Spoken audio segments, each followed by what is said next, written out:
ಹಾರ್ಮುಜ್ ಜಲಸಂಧಿಯ ಸಂಘರ್ಷ. ಯಾವ ಅಮೆರಿಕ ಮತ್ತು ಇಸ್ರೇಲ್ ಉಭಯ ದೇಶಗಳು ಸೇರಿಕೊಂಡು ಇರಾನ್ ವಿರುದ್ಧ ಯುದ್ಧವನ್ನು ಸಾರಿದ್ವಲ್ಲ, ಅವತ್ತು ಅವರದೊಂದು ಉದ್ದೇಶ ಇತ್ತು. ಯಾವ ಉದ್ದೇಶ ಇತ್ತು? ಬಹುತೇಕವಾಗಿ 2-3 ಉದ್ದೇಶಗಳಿತ್ತು. ಒಂದು, ಇರಾನ್ನ ರೆಜಿಮಿ ಚೇಂಜ್ ಮಾಡಬೇಕು, ಅಂದರೆ ಅಲ್ಲಿರುವಂಥ ಆಡಳಿತ ವ್ಯವಸ್ಥೆಯನ್ನು ಸಂಪೂರ್ಣವಾಗಿ ಕಿತ್ತು ಹಾಕಬೇಕು ಇರುವಂಥ ಉದ್ದೇಶ ಮೊದಲಿತ್ತು. ಹಾಗೆ ಆಡಳಿತವನ್ನು ಕಿತ್ತು ಹಾಕಿದ ನಂತರ ದೇಶದಲ್ಲಿ ಅರಾಜಕತೆ ಸೃಷ್ಟಿಯಾಗುತ್ತೆ. ಆ ಅರಾಜಕತೆಯನ್ನು ಬಳಕೆ ಮಾಡಿಕೊಂಡು ಯಾವ ಇರಾನ್ ಅನೇಕ ವರ್ಷಗಳಿಂದ ರಹಸ್ಯವಾಗಿ ಪರಮಾಣನ್ನು ತಯಾರು ಮಾಡ್ತಿದೆಯೋ, ಯುರೇನಿಯಂ ಸಂಸ್ಕರಣೆ ಮಾಡ್ತಾ ಇದೆಯೋ, ಅದನ್ನು ಹೈಜಾಕ್ ಮಾಡಿ ಅದಕ್ಕೊಂದು ಫುಲ್ ಸ್ಟಾಪ್ ಹಾಕಬೇಕು ಆಗಿದ್ದು ಯಾರ ಉದ್ದೇಶ ಆಗಿತ್ತು? ಇಸ್ರೇಲ್ನ ಪರಮ ಉದ್ದೇಶ ಅದೇ ಆಗಿತ್ತು, ಅಮೆರಿಕದ ಪರಮ ಉದ್ದೇಶವೂ ಕೂಡ ಅದೇ ಆಗಿತ್ತು. ಆದರೆ ಯುದ್ಧ ಶುರುವಾದಂತೆ ತಾಂತ್ರಿಕವಾಗಿ ಕೆಲವೊಂದಿಷ್ಟು ಬದಲಾವಣೆಗಳು ಶುರುವಾಗೋದಕ್ಕೆ ಶುರುವಾಯಿತು. ಅಮೆರಿಕ ಅನ್ನುವಂಥ ಒಂದು ದೇಶ ಇಮ್ಯಾಜಿನ್ ಮಾಡದೇ ಇರುವ ಹಾಗೆ ಹಾರ್ಮುಜ್ ಜಲಸಂಧಿಯನ್ನು ಬಂದ್ ಮಾಡುವ ಹಂತಕ್ಕೆ ಇದೇ ಇರಾನ್ನವರು ಮುಂದಾದರು. ಯಾವಾಗ ಹಾರ್ಮುಜ್ ಜಲಸಂಧಿಯನ್ನು ಇರಾನ್ನವರು ಬಂದ್ ಮಾಡೋ ಪ್ರಯತ್ನವನ್ನು ಮಾಡಿದ್ರು, ಆಗ ಇಡೀ ಜಾಗತಿಕವಾಗಿ ತೈಲ ಮಾರುಕಟ್ಟೆಯಲ್ಲಿ ಏರುಪೇರು ಆಗಿದ್ದನ್ನು ಅಮೆರಿಕ ಸಹಿತ ಕಣ್ಣಾರೆ ನೋಡಿದ್ವಿ. ಆಗ ಯಾವ ಪರಮಾಣು ಕಾರ್ಯಕ್ರಮವನ್ನು ಸ್ಟಾಪ್ ಮಾಡಬೇಕು, ಅದನ್ನು ಹೈಜಾಕ್ ಮಾಡಬೇಕು, ಯುರೇನಿಯಂ ಸಂಸ್ಕರಣೆ ಮಾಡಿದ್ದು ಮತ್ತೊಂದು ದೇಶಕ್ಕೆ ಹಸ್ತಾಂತರ ಆಗಬೇಕು ಅಂತ ಅಮೆರಿಕದ ಉದ್ದೇಶ ಆಗಿತ್ತಲ್ಲ, ಆ ಉದ್ದೇಶ ನೆಕ್ಸ್ಟ್ ಹೋಯಿತು. ಅಲ್ಲಿ ಪರಮ ಉದ್ದೇಶ ಆಗಿ ಬಂದಿದ್ದು ಹಾರ್ಮುಜ್ ಜಲಸಂಧಿಯನ್ನು ನನ್ನ ವ್ಯಾಪ್ತಿಗೆ, ನನ್ನ ತೆಕ್ಕಿಗೆ, ನನ್ನ ಅಧಿಕಾರದ ಹತೋಟಿಗೆ ತೆಗೆದುಕೊಳ್ಳಬೇಕು ಅಂತ ಅಮೆರಿಕ ಬಂತು. ಇವೆಲ್ಲದರ ನಡುವೆ ಯಾವ ಇಸ್ರೇಲ್ ಅಮೆರಿಕವನ್ನು ಪ್ರೋಕ್ ಮಾಡಿತ್ತಲ್ಲ, ಯುದ್ಧವನ್ನು ಮಾಡಬೇಕು, ಪರಮಾಣನ್ನ ಅವರು ಏನು ಮಾಡ್ತಿದ್ದಾರೆ ಅನ್ನೋ ಸ್ಥಗಿತ ಮಾಡಬೇಕು ಅಂತ, ಇಸ್ರೇಲ್ ಕೂಡ ಈ ವಿಚಾರದಲ್ಲಿ ಸೈಡ್ಲೈನ್ ಆಯಿತು.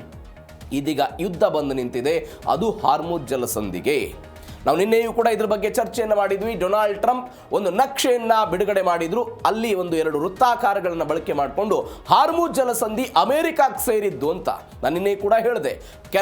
ಕೆನಡಾ ಮತ್ತು ಗ್ರೀನ್ಲ್ಯಾಂಡ್ ಮತ್ತು ವೆನಿಜುವೆಲಾ ಈ 3 ದೇಶಗಳ ಭೂಪ್ರದೇಶದ ಮೇಲೆ ಅಮೆರಿಕದ ಧ್ವಜವನ್ನು ಸ್ಥಾಪಿಸಿ ಜೂನ್ 2026ರಲ್ಲಿ ಡೊನಾಲ್ಡ್ ಟ್ರಂಪ್ ಒಂದು ನಕ್ಷೆಯನ್ನು ಬಿಡುಗಡೆ ಮಾಡಿದ್ರು. ಅದು ಕೂಡ ವಿವಾದಕ್ಕೆ ಕಾರಣ ಆಗಿತ್ತು. ಇದೀಗ ಡೊನಾಲ್ಡ್ ಟ್ರಂಪ್ ಮತ್ತೊಂದು ಅಂಥದ್ದೊಂದು ಪ್ರಯತ್ನವನ್ನು ಮಾಡಿದ್ದಾರೆ. ಹಾಗಾದ್ರೆ ಹಾರ್ಮುಜ್ ಜಲಸಂಧಿ ಅಮೆರಿಕದ, ಇರಾನ್ ಇದಕ್ಕೇನು ತಿರುಗೇಟು ಕೊಡ್ತಾ ಇದೆ? ಇರಾನ್ ಅಮೆರಿಕಕ್ಕೆ ಮಾತ್ರವಲ್ಲ, ಅಮೆರಿಕದ ಮಿತ್ರ ದೇಶಗಳಿಗೂ ಕೂಡ ಒಂದು ತಿರುಗೇಟು ಕೊಡೋ ಪ್ರಯತ್ನವನ್ನು ಮಾಡಿದೆ. ಹಾಗಾದ್ರೆ ಏನಾಯಿತು ಮಧ್ಯಪ್ರಾಚ್ಯದಲ್ಲಿ? ಇದೇ ಇವತ್ತಿನ ಜೀ ಕನ್ನಡ ನ್ಯೂಸ್ DNA ಮೊದಲ ಸುದ್ದಿ. ಅಮೆರಿಕ ಇರಾನ್ ನಡುವೆ ಹಾರ್ಮುಜ್ ಸಂಘರ್ಷ.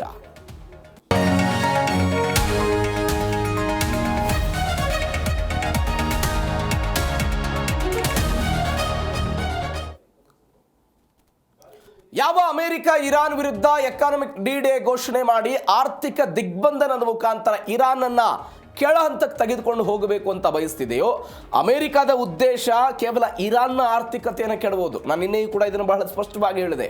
ಅಮೆರಿಕದ ಉದ್ದೇಶ ಇರಾನ್ನ ಆರ್ಥಿಕತೆ ಕೆಡುವುದಾಗಿದ್ದರೆ ಇರಾನ್ ಹಾರ್ಮುಜ್ ಜಲಸಂಧಿಯನ್ನು ಮತ್ತು ತೈಲ ಮಾರುಕಟ್ಟೆನ ಏರುಪೇರು ಮಾಡಿ ಅಮೆರಿಕಕ್ಕೆ ಮಾತ್ರವಲ್ಲ ಇಡೀ ಜಗತ್ತಿಗೆ ಒಂದು ಎಚ್ಚರಿಕೆ ಕೊಡೋ ಪ್ರಯತ್ನವನ್ನು ಮಾಡ್ತಾ ಇದೆ. ಇಡೀ ಜಗತ್ತಿನ ಮಾರುಕಟ್ಟೆಯನ್ನು ಅಸ್ತವ್ಯಸ್ತ ಮಾಡೋ ಪ್ರಯತ್ನವನ್ನು ಇರಾನ್ನವರು ಮಾಡ್ತಾ ಇದ್ದಾರೆ. ಹಾಗಾದ್ರೆ ಹೆಂಗೆ ಅಸ್ತವ್ಯಸ್ತ ಆಗುತ್ತೆ? ಇರಾನ್ ಹೇಳಿದ್ದೇನು? ಎಲ್ಲದರ ಬಗ್ಗೆ ಇವತ್ತಿನ ಮೊದಲ ಸ್ಟೋರಿಯಲ್ಲಿ ಡೀಟೇಲ್ ಆಗಿ ನೋಡ್ತಾ ಹೋಗೋಣ. ಅಮೆರಿಕದ ಎಕಾನಮಿಕ್ D-Dayಗೆ ಇರಾನ್ ನಡುಕ ವ್ಯಕ್ತಪಡಿಸಿದ್ದು ಹೆಂಗೆ? ಇರಾನ್ ವಿರುದ್ಧ ಅತಿ ದೊಡ್ಡ ಆರ್ಥಿಕ ದಾಳಿ ಅಂತ ಅಮೆರಿಕದವರು ಹೇಳಿದ್ರು. ನಾನು ನಿಮಗೆ ಹೇಳಿದೆ ಅದನ್ನು. D-Day ಎನ್ನುವಂತಹ ಪದ 2ನೇ ಮಹಾಯುದ್ಧದ ಸಮಯದಲ್ಲಿ ಬಳಕೆ ಆಗಿತ್ತು. ಆ ಪದವನ್ನ ಬಳಕೆ ಮಾಡಿಕೊಂಡು ಅಮೆರಿಕ ಇವತ್ತು ಇರಾನ್ ವಿರುದ್ಧ ಎಕಾನಮಿಕ್ D-Day, ಅಂದರೆ ನಾವು ಆರ್ಥಿಕವಾಗಿ ದಿಗ್ಬಂಧನವನ್ನು ವಿಧಿಸ್ತೀವಿ ಅಂತ. 73 ವರ್ಷಗಳಿಂದ ಶುರುವಾದಂಥ ಈ ಪಯಣ ಮತ್ತೊಂದು ಹೊಸ ರೂಪದ ಮುಖಾಂತರ, ಮತ್ತಷ್ಟು ಆಯಾಮಗಳ ಮುಖಾಂತರ ಇವತ್ತು ಇರಾನ್ ವಿರುದ್ಧ ಬರ್ತಾ ಇದೆ. ಇರಾನ್ನೊಂದಿಗೆ ವ್ಯಾಪಾರ ನಡೆಸುವಂಥ ದೇಶಗಳೇ ಅಮೆರಿಕದ ಮುಂದಿನ ಟಾರ್ಗೆಟ್ ಆಗ್ತಾ ಇದೆ. ಅಮೆರಿಕದ ಆರ್ಥಿಕ ಯುದ್ಧಕ್ಕೆ ಸಾಥ್ ಕೊಡೋರೆ ನಮ್ಮ ಶತ್ರುಗಳು ಅಂತ ಇರಾನ್ನವರು ಎಚ್ಚರಿಕೆ ಕೊಟ್ಟರು. ಇತಿಹಾಸದಲ್ಲಿ ಅತ್ಯಂತ ಕಠಿಣ ನಿರ್ಬಂಧ ಹೇರೋದಕ್ಕೆ ಅಮೆರಿಕ ಖಜಾನೆ ಇಲಾಖೆ ಸಜ್ಜಾಗಿದೆ. UAE ಈಗಾಗಲೇ ಇರಾನ್ನ ಜೊತೆಗೆ ವ್ಯಾಪಾರ ವಹಿವಾಟವನ್ನು ಕಡಿತ ಮಾಡ್ಕೊಂಡಿದ್ದೀವಿ ಅಂತ ಅವರೆಲ್ಲ ಘೋಷಣೆ ಮಾಡಿದ್ದಾರೆ. ನಾನು ನಿನ್ನೆ ಇದ್ರ ಬಗ್ಗೆ ಹೇಳಿದೆ. ಯುದ್ಧ ಶುರುವಾಯಿತು. ಯುದ್ಧ ಶುರುವಾದ ನಂತರ 28ಕ್ಕೆ ದಾಳಿ ಆಯಿತು. ಆದರೆ ಮಾರ್ಚ್ ಮೊದಲ ವಾರದಲ್ಲಿ ಇದೇ ಇರಾನ್ನವರು ಏನು ಮಾಡಿದರು? ಈಗ ಅಮೆರಿಕವನ್ನು ತಲುಪೋದಕ್ಕೆ ಸಾಧ್ಯ ಇಲ್ಲ. ಅಮೆರಿಕಾದವನ್ನು ತಲುಪೋದಕ್ಕೆ ಸಾಧ್ಯ ಇಲ್ಲದೆ ಇದ್ದಾಗ ಇರಾನ್ ಬಳಿ ಇದ್ದಂಥ ಅಸ್ತ್ರ ಏನು? ಅದು ಬೇರೆ ಬೇರೆ ದೇಶದಲ್ಲಿರುವಂಥ ಅಮೆರಿಕಾದ ಸೇನಾ ನೆಲೆಗಳನ್ನು ಗುರಿಯಾಗಿಸಿಕೊಂಡು ಅವುಗಳ ಮೇಲೆ ದಾಳಿ ಮಾಡಿದರೆ ಆ ದಾಳಿ ಯಾರಿಗೆ ಏಟ್ ಕೊಡುತ್ತೆ? ಅದು ಅಮೆರಿಕಕ್ಕೆ ಏಟ್ ಕೊಡುತ್ತೆ ಅನ್ನುವಂಥ ಆಲೋಚನೆ. ಈಗ ಸಾಮಾನ್ಯವಾಗಿ ನಾನು ಅನೇಕ ಬಾರಿ ಹೇಳಿದ್ದೀನಿ, ಟ್ರಂಪ್ ಅವರಿಗೆ ಅಂಥದ್ದೊಂದು ಆಲೋಚನೆ ಇರಲಿಲ್ಲ. ಸ್ವತಃ ಅಮೆರಿಕಾದ ಈ ಪೆಂಟಗನ್ ಅವರೇ ಹೇಳಿದ್ರು, ನಮಗೊಂದು ಇಂಥದ್ದೊಂದು ಆಶ್ಚರ್ಯಕರ ಬೆಳವಣಿಗೆ ಬಗ್ಗೆ ನಮ್ಗೆ ಗೊತ್ತಿರಲಿಲ್ಲ ಅಂತ. ಯಾಕೆ? ನಾವು ಅವ್ರ ಮೇಲೆ ದಾಳಿ ಮಾಡಿದ್ರೆ ಒಂದು 2,000 ಕಿಲೋಮೀಟರ್ ದೂರ ಇದ್ದೀವಿ, ಅಂಥದ್ದೊಂದು ದಾಳಿ ಅಥವಾ ಆ ಪರಿಪ್ರಮಾಣದಲ್ಲಿ ಹೋಗಬಲ್ಲ ಅಂತಹ ಕ್ಷಿಪಣಿ ವ್ಯವಸ್ಥೆ ಇರಾನ್ನ ಬಳಿ ಇಲ್ಲ ಅಂತ ಯಾರು ಅಂದ್ಕೊಂಡಿದ್ರು? ಅಮೆರಿಕನೂ ಕೂಡ ಅಂದ್ಕೊಂಡಿತ್ತು, ಇಸ್ರೇಲ್ ಕೂಡ ಅಂದ್ಕೊಂಡಿತ್ತು. ಆದರೆ ಯಾವಾಗ ಅಮೆರಿಕ ದಾಳಿ ಮಾಡ್ತೋ, ಇರಾನ್ ಇದಕ್ಕೆ ತದ್ವಿರುದ್ಧವಾಗಿ ಬಹ್ರೇನ್ ಮೇಲೆ ಅಟ್ಯಾಕ್, ಸೌದಿ ಅರೇಬಿಯಾದ ಮೇಲೆ ಅಟ್ಯಾಕ್, UAE ಮೇಲೆ ಅಟ್ಯಾಕ್, ಅದಾದ ನಂತರ ಬೇರೆ ಬೇರೆ ಮಧ್ಯಪ್ರಾಚ್ಯದ ಯಾವ್ಯಾವ ದೇಶಗಳಲ್ಲಿ ಅಮೆರಿಕ ಸೇನಾ ನೆಲೆಯನ್ನು ಹೊಂದಿದೆಯೋ ಆ ದೇಶಗಳ ಮೇಲೆ ಅಟ್ಯಾಕ್ ಮಾಡೋ ಪ್ರಯತ್ನ ಆಯಿತು. ಎರಡನೇ ಭಾಗ ಏಪ್ರಿಲ್ ಮತ್ತು ಮೇ ತಿಂಗಳಲ್ಲಿ ಒಂದು ಬೆಳವಣಿಗೆ ಆಯಿತು. ಏನು ಬೆಳವಣಿಗೆ ಆಯಿತು? ಈ ಹಾರ್ಮುಜ್ ಜಲಸಂಧಿಯ ಆಯಾ ಕಟ್ಟಿನ ಪ್ರದೇಶಗಳು ಹೆಚ್ಚು ಕಡಿಮೆ ಒಂದು ವಾರದಲ್ಲಿ 300 ಕೇಂದ್ರಗಳನ್ನು ಗುರಿಯಾಗಿಸಿಕೊಂಡು 300 ಗುರಿಗಳನ್ನು ಇದೇ ಅಮೆರಿಕಾದವರು ನಾಶ ಮಾಡೋ ಪ್ರಯತ್ನವನ್ನು ಮಾಡಿದರು. ಯಾವುದರ ಮುಖಾಂತರ? ಅದೇ ಕುವೈತ್ನ ಮುಖಾಂತರ, ಅದೇ ಬಹರೈನ್ನ ಮುಖಾಂತರ, ಅದೇ ಕತಾರ್ನ ಮುಖಾಂತರ. ಇದಕ್ಕೆ ತದ್ವಿರುದ್ಧವಾಗಿ ಇರಾನ್ ಏನು ಮಾಡ್ತು?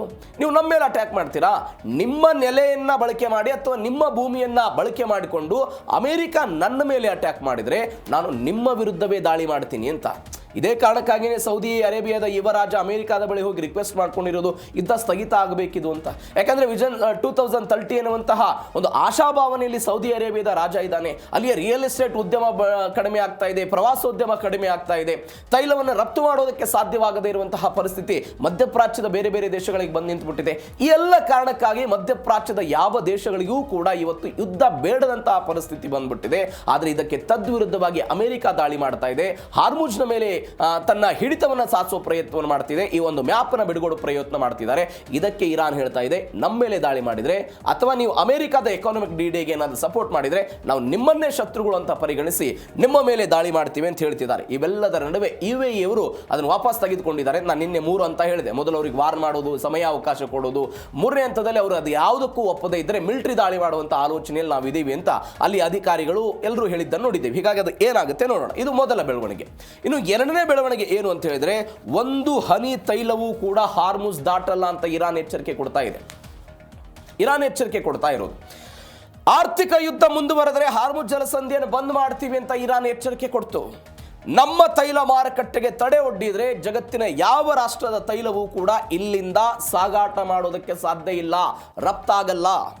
ವಿಶ್ವದ ಒಟ್ಟು ತೈಲ ಪೂರೈಕೆಯ 5ನೇ 1 ಭಾಗದಷ್ಟು ತೈಲ ಸಾಗಣೆ ಆಗೋದು ಹಾರ್ಮುಜ್ ಜಲಸಂಧಿಯಲ್ಲಿ. ಜಲಸಂಧಿ ಬಂದಾದರೆ ತೈಲ ಮಾರುಕಟ್ಟೆಯಲ್ಲಿ ಏರುಪೇರಾಗುತ್ತೆ. ಸೌದಿ ಅರೇಬಿಯಾ, ಇರಾಕ್, UAE ದೇಶಗಳ ತೈಲ ಸಾಗಣೆಗೆ ಒಂದು ಬ್ರೇಕ್ ಬೀಳುತ್ತೆ ಅಂತ ನಾನು ನಿನ್ನೆ ಒಂದು ಕೋಷ್ಟಕ ರೂಪದಲ್ಲಿ ನಿಮ್ಗೆ ಹೇಳ್ತಾ ಬಂದೆ. ಹೆಂಗೆ?